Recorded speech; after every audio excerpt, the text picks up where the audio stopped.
Bonjour à tous, bienvenue sur le webinaire sur le Race Cloud présenté par Race 3D France. Donc aujourd'hui, l'objectif de ce webinaire est de voir les principaux éléments qui composent le Race Cloud et d'avoir une vue d'ensemble des différentes fonctionnalités présentes sur ce cloud. Donc tout d'abord, on va commencer par la page d'accueil, donc le tableau de bord du Race Cloud qui reprend plusieurs éléments. Donc tout d'abord ici en haut à gauche, vous pouvez voir les imprimantes qui sont connectées au Race Cloud ainsi que leur statut. Donc ici on voit qu'on a une imprimante de liée à ce compte et qu'elle est en stand-by. Donc dans les différents statuts, il y a le statut stand-by, donc ce qui signifie que l'imprimante est connectée au cloud et prête à fonctionner. Ensuite, il y a le statut printing, donc lorsqu'elle est en cours d'impression, done lorsque l'impression est terminée mais que l'impression n'est pas retirée du plateau. Après, ici, on a le statut busy, donc quand l'imprimante est occupée, donc quand on charge du filament par exemple, ou lorsqu'on arrête une impression, il y a un temps de latence. Donc l'imprimante utilise ce statut pour signifier qu'elle n'est pas prête à imprimer. Erreur, donc si jamais il y a une erreur qui arrive, et offline, donc quand les imprimantes sont déconnectées du réseau Wi-Fi ou éteintes. Ici, sur la droite, on voit un récapitulatif de notre utilisation de filaments. Donc ici, on voit qu'il n'y en a pas durant les 7 derniers jours, mais si on remonte un petit peu plus, on voit que sur le mois, donc là, on voit les différents filaments qu'on a utilisés, et notamment, ici, on voit qu'on a utilisé du filament Kimia, donc le PLAR, et après, vous avez les quantités utilisées par jour qui s'affichent. Voilà. Donc ici, ensuite, dessous, on a plus d'informations sur ce qui s'appelle l'équipe. Donc l'équipe, en fait, c'est le compte du Race Cloud que vous utilisez, donc le nom de votre équipe, ici c'est Race 3D France, donc le nom de l'entreprise qui peut être différent. Ensuite, la date de création du compte, l'adresse mail à laquelle le compte est relié. Donc il faut savoir qu'une fois que le compte est créé avec une adresse, il faudra toujours utiliser cette adresse pour gérer le compte, envoyer des invitations, etc. Et ici, donc une chose très importante également, c'est la clé de liaison qui est utilisée. Donc ici, on clique sur télécharger et ensuite avec ce fichier, donc on peut le mettre sur une clé USB et ensuite brancher la clé USB directement sur l'imprimante qu'on souhaite relier au compte.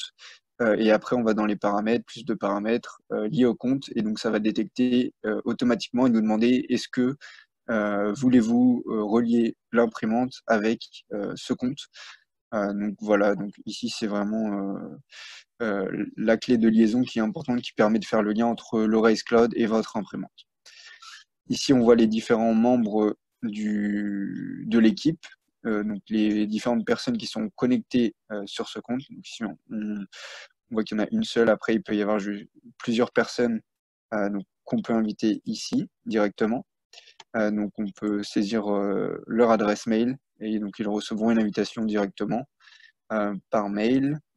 Et ensuite, une fois que l'invitation est envoyée, que c'est accepté, elles apparaîtront ici. Ensuite, ici on voit les différents travaux qui sont en cours. Donc là, les travaux qui sont prêts à être imprimés, en cours d'impression, terminés, et qui sont en pause. Ci-dessous, on voit un récapitulatif de tous les travaux. Donc ici, c'est tous les travaux du groupe. Ici, c'est les travaux qui me concernent personnellement, donc mon compte, uniquement ce membre. Donc ça, chaque membre aura des informations différentes selon ses projets en cours, mes créations, et si on souhaite également suivre certains projets. Donc ici, on voit l'avancement des projets que l'on suit, donc s'ils ont été approuvés, refusés, s'ils sont en cours d'impression ou en pause. Donc voilà pour le tableau de bord sur le Race Cloud. Ensuite, on va aller sur l'onglet Report. Donc ici, cet onglet Report permet d'afficher différentes statistiques et informations donc concernant les imprimantes. mais aussi concernant donc ce qu'ils appellent le work order. Donc, c'est les bons de commande. Donc, on le verra un petit peu plus tard dans l'onglet ici. Donc, combien de bons de commande entre guillemets ont été créés, qui les a créés, qui a réalisé tant de travaux d'impression par rapport aux autres membres du groupe, etc., etc. Donc ici, on voit également des statistiques donc, sur l'ensemble des travaux d'impression qui ont été lancés, qui les a créés, combien de travaux ont été imprimés par jour. Donc là, ici, ensuite, on peut choisir donc, la période avec le calendrier, donc par exemple du 28 octobre au 28 novembre. Et ensuite, donc, on voit qui a généré les travaux d'impression. Donc ici, à 100%, ça a été fait par une seule personne. Mais après, on peut également trouver si c'est lié à un bon de commande. Voilà, ici on voit également sur le temps d'utilisation des imprimantes. Hop, tac, on peut choisir. Voilà, donc plus d'informations également. Là, on voit le temps d'utilisation des imprimantes qui est ici. Donc, si vous avez plusieurs imprimantes liées au Race Cloud, vous pouvez voir pour chaque imprimante le temps d'impression total sur une durée. Donc là, par exemple, sur le mois, donc entre le 28 novembre et le 28 octobre, on voit que l'imprimante qui est liée à notre compte a été utilisée pendant 7h43 d'impression. Donc voilà pour l'onglet reporting. Ensuite, on a l'onglet live, donc, qui permet d'avoir un aperçu de l'ensemble donc, des imprimantes qui sont connectées, un aperçu direct de la caméra de l'imprimante, donc il y a un petit temps de chargement. Donc on voit le statut également de l'imprimante, on voit qu'elle est en stand-by, donc elle est prête à fonctionner. On peut également cliquer dessus. Donc là, on arrive directement sur la page de l'imprimante. Donc, on peut y accéder donc, via le statut ici qui regroupe l'ensemble des imprimantes et ensuite aller dans le détail. Et on peut également aller dans donc, imprimantes ici. Et donc là, on va avoir la liste des imprimantes avec leurs différentes caractéristiques et leur état de fonctionnement. Donc ici, on voit que les buses, le plateau sont à température ambiante et les différents réglages qui sont appliqués sur l'imprimante, les filaments qui ont été chargés. Donc là, on voit qu'on a du PLAR sur les bus de gauche et de droite. Donc ensuite, on utilise là le petit icône en forme de porte pour aller voir la page de l'imprimante concernée. Donc là, on voit que l'imprimante est en stand-by. On peut renommer l'imprimante également, si on le souhaite. Par exemple, si on a une imprimante à l'atelier, une imprimante à la boutique, on peut les différencier comme ça. Donc là, on peut mettre pause lorsqu'on a un travail d'impression en cours ou l'arrêter. Ici, vous avez un aperçu de la caméra. Donc là, on voit que le plateau est libre et qu'il n'y a pas de travail d'impression en cours. Si on veut ici, dans l'onglet description, ajouter, par exemple, lorsqu'on change une buse ou la dernière fois qu'on a fait une maintenance, etc., on peut l'ajouter ici. Par exemple, on va mettre buse gauche 04. Hop, donc ajouter. Et ensuite, tous les membres, toutes les personnes qui ont accès à cette imprimante verront les différents éléments qui sont inscrits ici. Ici, recevoir un travail d'impression. Donc là c'est désactivé, donc l'imprimante ne peut pas recevoir de travaux d'impression et on peut le passer sur on lorsqu'elle est prête. Et donc ensuite, lorsque l'imprimante est prête à imprimer, donc s'il y a des travaux d'impression qui sont dans la file d'attente, ils vont directement passer ici, donc dans travail en cours, et l'imprimante va commencer à imprimer. Donc, si jamais on se dit que l'imprimante n'est pas prête parce qu'il y a une maintenance à faire ou parce que la pièce n'a pas été retirée, donc on le laisse ici et donc l'imprimante ne recevra pas les travaux d'impression. Donc ici on voit différents paramètres de l'imprimante, la température des buses, température du plateau, les filaments qui sont chargés, combien de filaments il reste. Donc c'est une estimation selon ce qui a été rentré manuellement lorsqu'on a chargé le filament. Après, plus d'infos sur l'imprimante, le numéro de série, la version du Race Touch, du firmware également, l'espace de stockage disponible dessus. On peut lancer une préchauffe si on a un travail d'impression qui va arriver. Et après, on peut aller également dans les paramètres, régler manuellement les différentes températures, ainsi que le débit d'extrusion et la vitesse des ventilateurs, qui peuvent être également modifiés durant l'impression.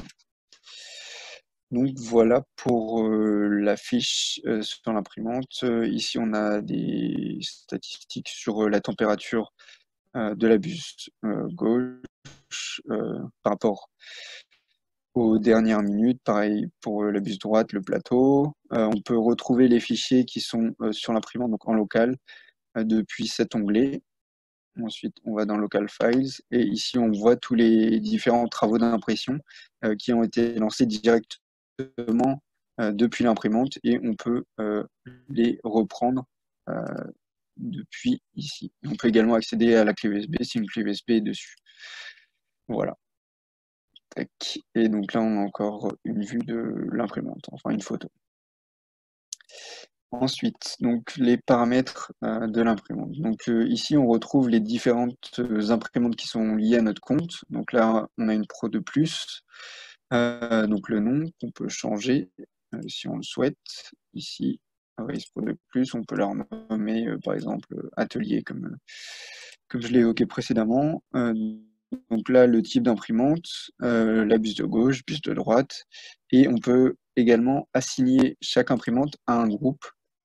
Donc selon par exemple la localisation, si vous avez une imprimante qui est installée à Paris et l'autre à Toulouse, eh bien vous pouvez assigner telle imprimante à Paris par exemple, donc au groupe. Mais ça peut également être pour par exemple l'équipe A, l'équipe B, avoir une imprimante et donc chaque équipe a son imprimante distincte et donc n'a pas accès à l'autre imprimante. Voilà. Donc ensuite, par rapport aux fichiers. Donc dans cet onglet fichiers, on retrouve quatre éléments. Mes fichiers, les fichiers de l'équipe, la librairie, donc qui nous renvoie vers des sites du type Thingiverse, donc des plateformes en ligne qui permettent d'avoir accès à des fichiers STL, donc déjà modélisés, et ici la corbeille. Donc, dans mes fichiers, ici on voit l'historique des différents fichiers qui ont été importés. Donc lorsqu'on importe un fichier, donc, on télécharge dessus, ensuite on a donc le fichier STL ici, que l'on peut slicer directement via Idea Maker, on peut le télécharger à nouveau, ou on peut le bouger par exemple dans les fichiers de l'équipe, le renommer, le supprimer. Donc le fichier, par exemple, on va prendre celui-ci, donc on clique directement sur Slice pour le slicer et ça nous renvoie directement sur le slicer du Race Cloud. Tac. Donc là, on voit notre fichier qui est sur le plateau. On peut le déplacer directement sur le plateau. On peut donc vous retrouvez les différents paramètres qui sont sur Idea Maker. Donc le mettre sur la plateforme, le déplacer, changer de vue, le mettre au centre du plateau. Donc une fois qu'on l'a positionné, ensuite on vient choisir le type d'imprimante. Donc nous ici, on a une Pro 2 Plus et on va faire donc une simple extrusion. Donc ici, donc là, on retrouve les différents paramètres de l'imprimante, donc le volume d'impression. Et ensuite, on va aller tout en haut et on va cliquer sur Start. Et donc là, dans Start, on va choisir les différents paramètres d'impression selon le filament utilisé. Donc là, on a les différents profils d'impression des matériaux Raise, donc matériaux standards, PLA, ABS, PETG, etc. Et on peut également télécharger les profils d'impression qui sont disponibles sur l'Open Filament Programme ou créer, vous pouvez également créer vous-même vos profils. Donc ici, vous pouvez également choisir les différents profils par défaut. Donc le remplissage, les coques, est-ce qu'on veut un raft, un brim ou rien du tout lorsqu'on va lancer l'impression, idem pour les supports, et après on peut aller dans les paramètres avancés, où là vous retrouvez également les différents paramètres qui sont disponibles sur Idea Maker, donc gestion des températures, gestion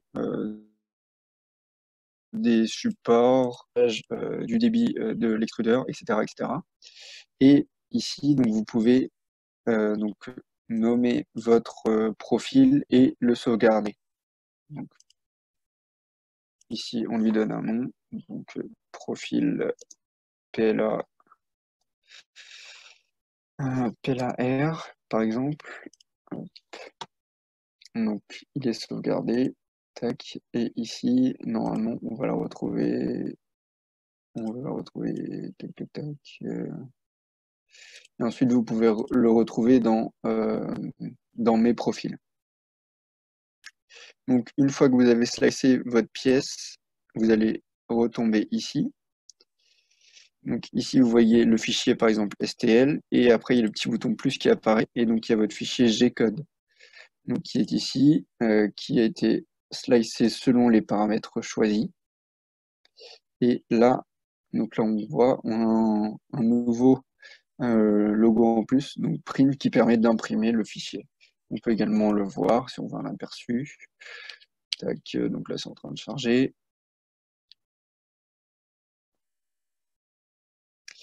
Ici, on a un aperçu de notre pièce. On voit qu'il n'y a pas de défaut, donc tout est bon. Donc la pièce qui est ici, et donc si on veut l'imprimer, on clique directement ici dans Print. Donc là, vous avez la liste des imprimantes avec les différents filtres. Donc, si on veut la filtrer par nom, par diamètre de buse, mais également par groupe. Donc, par exemple, si on veut qu'elle soit imprimée à Paris, par type d'imprimante. Si par exemple vous avez une pièce en grand volume, vous allez prendre une Pro de plus. Le statut de l'imprimante également, est-ce qu'on veut l'assigner à une imprimante qui est déjà en train d'imprimer, une imprimante qui est en pause ou une imprimante qui est en stand-by.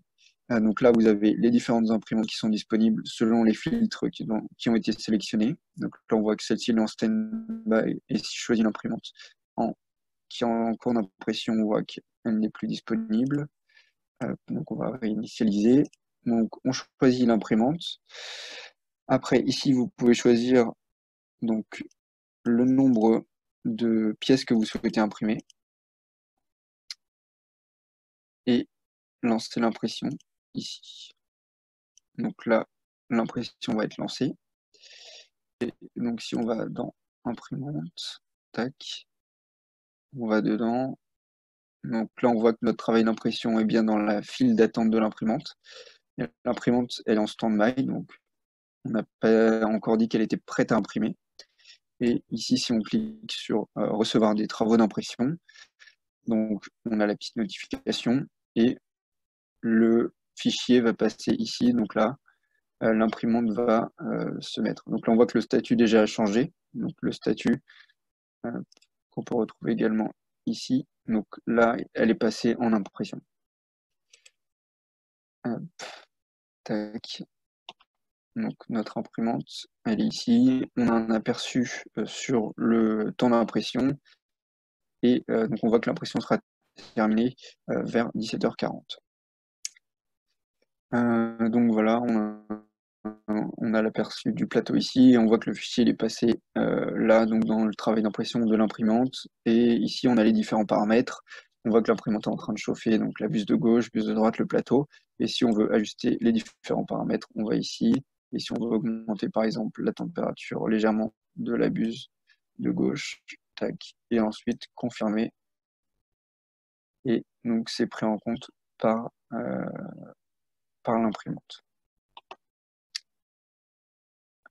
Donc ensuite, ici on retrouve également les fichiers donc, de l'équipe qui sont partagés avec l'ensemble des membres donc des personnes qui ont accès à ce compte Race Cloud. Donc vous avez le fichier STL encore une fois avec le fichier G-code dessous. Ici dans librairie, donc on retrouve les différents sites qui permettent d'accéder à des bases de données de fichiers en 3D. Et là, la corbeille, la corbeille qui également est personnelle où on retrouve les différents fichiers qui ont été supprimés. Donc on peut également vider la corbeille, sinon ce sera fait automatiquement après 3 jours par le Race Cloud. Donc là, on va aller dans l'onglet Jobs, donc les différents travaux d'impression. Donc là, on est dans All, donc on a un aperçu sur les différents travaux qui sont en cours. Donc là, on voit donc ce fichier, les travaux qui sont prêts, qui sont en cours d'impression, donc celui qu'on a lancé, qui seront terminés. Donc ce travail d'impression qui a été terminé le 7 novembre et également ceux qui sont en pause. Donc là, on va revenir ici. Donc voilà, ça nous permet d'avoir un aperçu des différents travaux en cours. Et encore une fois, la corbeille avec les travaux qui ont été supprimés. Donc ici, on va retourner dans le slicer. Donc là, on a le slicer en ligne qui est une version allégée d'IDEA Maker, un petit peu simplifié. Donc voilà, je pense que ça, vous le connaissez déjà. Ici, on retrouve les profils d'impression, donc le profil qu'on a enregistré précédemment, donc PLAR qu'on retrouve ici. On peut également créer de nouveaux profils directement ici. Donc on met le nom, on importe le fichier bin. On n'a pas de fichier, mais vous pouvez télécharger directement donc depuis l'OpenFilament Programme le fichier, ensuite le télécharger ici. Donc voilà, et le sauvegarder. Et donc là, on a également les profils matériaux ici qu'on peut importer ou également choisir directement, enfin créer directement. Ensuite, on va aller dans l'onglet Work Order. Donc dans cet onglet, on a les bons de commande. Donc ici à gauche, vous avez les différents filtres, donc ceux qui ont été approuvés, refusés, qui sont en cours d'impression, en pause, terminés ou avec un autre statut. Les différentes priorités assignées à chaque bon de commande. Donc si c'est urgent, normal, priorité haute ou faible. Est-ce qu'on veut un suivi? Donc on peut le choisir, donc ensuite on peut afficher les travaux qu'on souhaite suivre. Et là, on voit les utilisateurs. Donc, est-ce que cette personne est une personne qui doit se charger du travail d'impression ou est-ce que c'est cette personne qui est à l'initiative, qui l'a créé et ensuite on peut le choisir sur une période de temps. Donc voilà, donc si on crée un nouveau bon de commande, donc ici vous pouvez mettre l'ID, le nom, par exemple client tel, s'il y a des détails sur le nombre de pièces à réaliser, des spécificités pour les pièces, un matériau spécial ou peu importe. Ensuite, des photos, par exemple, si vous avez une pièce, si c'est une reproduction, vous pouvez mettre les photos de la pièce originale. Et ensuite, si vous avez des fichiers également, on peut les ajouter ici. Voilà. Donc après, à gauche, on choisit la date limite pour laquelle ce travail d'impression doit être terminé. Est-ce qu'il est prioritaire, urgent, etc. À qui on va l'assigner. Donc ici, comme on a une seule personne dans l'équipe, on a une seule possibilité, mais si vous avez plusieurs personnes, vous pouvez choisir qui doit s'occuper de réaliser ce travail d'impression et est-ce qu'on veut être tenu informé de l'évolution des différents statuts quand c'est approuvé, quand c'est en impression et quand c'est terminé. Et qui doit avoir ce travail d'impression, donc tout le monde ou seulement les personnes qui sont concernées, donc l'opérateur et donc vous, si vous avez choisi d'être tenu informé. Ici, on a les différents paramètres des bons de commande. Donc voilà, donc là, si on veut un ID, si on veut que ça génère directement le mois, la date et plus une suite de nombres. Voilà, donc qu'on peut enregistrer ici. Et après, on peut également organiser le workflow. Donc là, vous l'avez par défaut, et après, vous avez des différents templates également.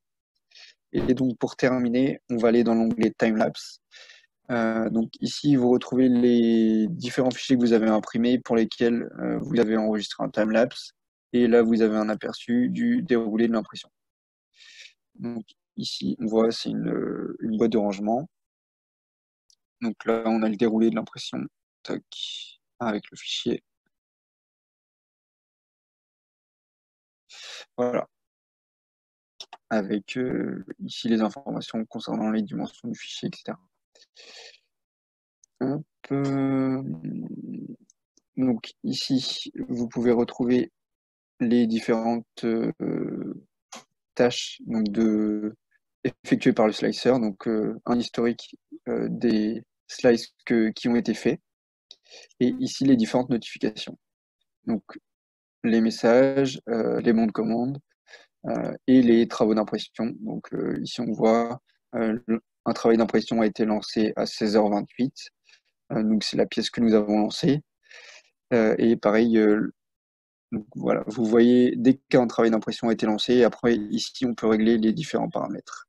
Ici, email et setting. Donc, est-ce qu'on va être tenu informé lorsque il y a une erreur, lorsqu'il y a un statut qui a changé. Pareil pour ici, les mails que l'on reçoit, lorsqu'il y a un nouveau membre ou que quelqu'un quitte le groupe, etc., etc. Donc, ici, on peut paramétrer l'ensemble des notifications et emails qui nous sont envoyés par le Race Cloud. Et pour terminer, donc ici vous avez le profil, donc le profil votre profil, donc chaque utilisateur aura un profil différent, le mot de passe, les différents paramètres, voilà. Et donc ici les paramètres de l'équipe, donc le nom de l'équipe si vous voulez ajouter une photo également, l'adresse qui est liée à l'équipe, donc à ce compte, et les différents membres de groupe, ainsi que leur rôle.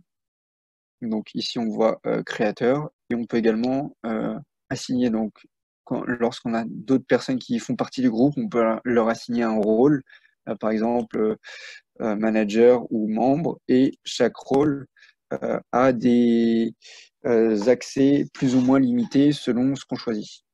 Donc, on peut renommer si on le souhaite, par exemple avoir accès à l'onglet reporting, créer des travaux d'impression. Est-ce que cette personne peut avoir accès aux imprimantes ou aux différents onglets? Donc tout est paramétrable via cette liste à cocher.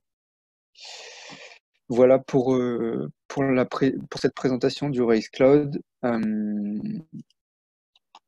Si vous avez des questions, n'hésitez pas à nous contacter. Et merci à tous pour votre présence. Merci.